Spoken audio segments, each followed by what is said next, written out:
দেখতে পাচ্ছ আলুগুলো লাল হয়ে গেছে। আমি এরপরে আলুর মধ্যে আমি পেঁয়াজ কুচি দিয়ে দেব, উপর থেকে দিয়ে দিলাম।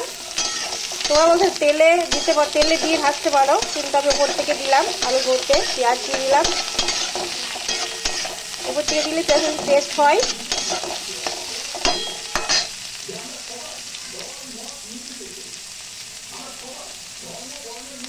আমি একটু বেশ লাল করে ভেজে নেব।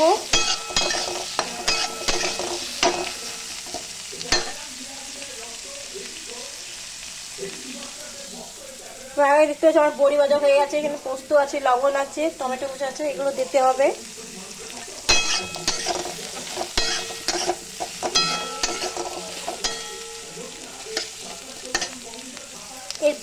এই দেখো আমি আলুটা আর পেঁয়াজটাকে ভালো করে ভেজে নিয়েছি।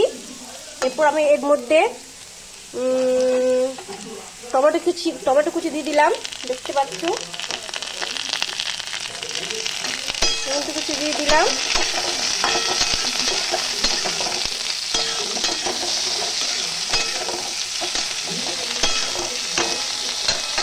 ভালো করে ভেজে নিলাম, দেখতে পাচ্ছ। টমেটো, আলু আর পেঁয়াজকে আমরা ভালো করে একসাথে মিশিয়ে ভেজে নিলাম ভালো করে।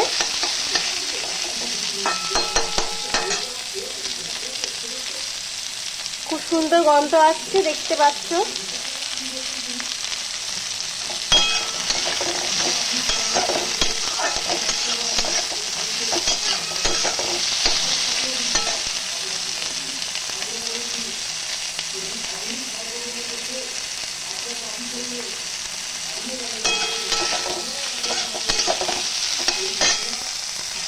এরপর আমি এই দুই কড়াইয়ে বড়ি ভাজাগুলো দিয়ে দেবো কড়াইয়ে, দেখতে পাচ্ছ আমি দিচ্ছি।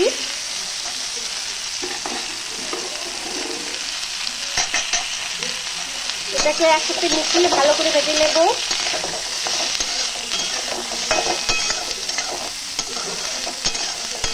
আমার বড়ি দিয়ে আলু পোস্ত খেতে খুবই ভালো লাগে। তোমরা বাড়িতে ট্রাই করে দেখবে এই রেসিপিটা, যদি ভালো লাগে অবশ্যই করবে।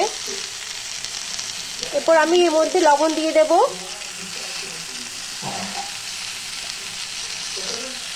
লবণ দিয়ে দিলাম কি পরিমাণে। একসাথে ভালো করে মিশিয়ে ভেজে নিলাম। খুব সুন্দর গন্ধ আসছে।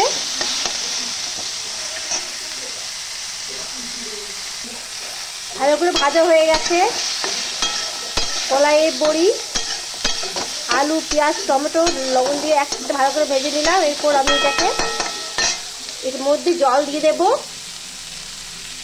পোস্ত বাটা জলটা আমি দিয়ে দিলাম। পরে আমি পোস্ত দিয়ে নামাবো যখন ফুটে যাবে। খুব সুন্দর গন্ধ আসছে, কালারটা খুব সুন্দর হয়েছে।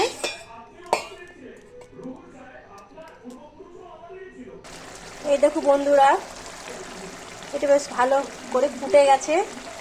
আলু পোস্ত বিড়ি কড়াইয়ে বড়ি দিয়ে রান্না করা রেসিপি। এরপর আমি এর মধ্যে পোস্ত দিয়ে দেবো, পোস্ত বাটা। দেখতে পাচ্ছ আমি বাটিতে পোস্ত বাটা দিয়ে দিলাম এখন কড়াইয়ে।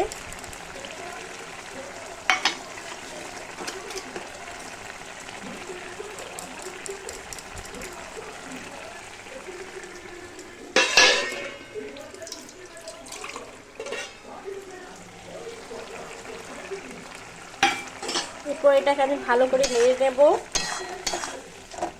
দেখতে পাচ্ছ খুব সুন্দর কালার হয়েছে পোস্তটা। বিড়ি কলাই দিয়ে টমেটো আলু দিয়ে পোস্ত আমার খুবই ভালো লাগে। দেখতে পাচ্ছ এই যে খুব সুন্দর গন্ধ আসছে এটা থেকে একটা। তোমার বাড়িতে ট্রাই করে অবশ্যই দেখবে। দেখতে পাচ্ছ আমার পোস্ত রান্না হয়ে গেছে, রেডি। এখন গরম গরম ভাতের সাথে এই বিড়ি কলাইয়ের বড়ি দিয়ে আলু পোস্ত রেসিপি তোমরা অবশ্যই ট্রাই করে দেখবে, খুবই খেতে ভালো লাগে।